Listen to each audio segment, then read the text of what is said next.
বিসমিল্লাহির রহমানির রহিম। আমি আজকে দই বড়া বানাচ্ছি।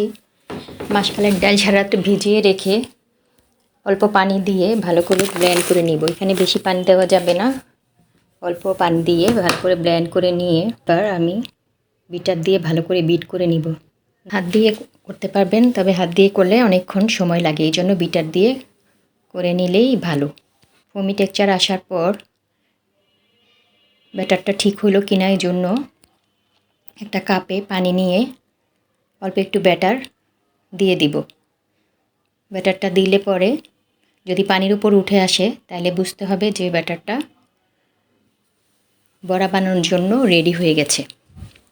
এবার একটু লবণ দিয়ে ভালো করে মিশিয়ে তারপর কড়াইয়ে তেল দিয়ে তেল গরম হলে হাতে একটু পানি লাগিয়ে ব্যাটার থেকে বড়ার শেপ করে নিয়ে তেলের মধ্যে ছেড়ে দিব।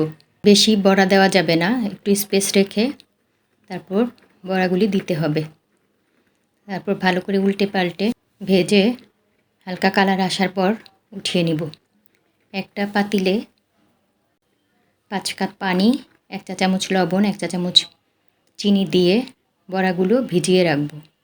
অন্যদিকে দই 4 টুকরা বরফ দিয়ে লবণ, বিট লবণ, চিনি দিয়ে ভালো করে ফেটে নিব। ফেটা হয়ে গেলে বড়াগুলি দিয়ে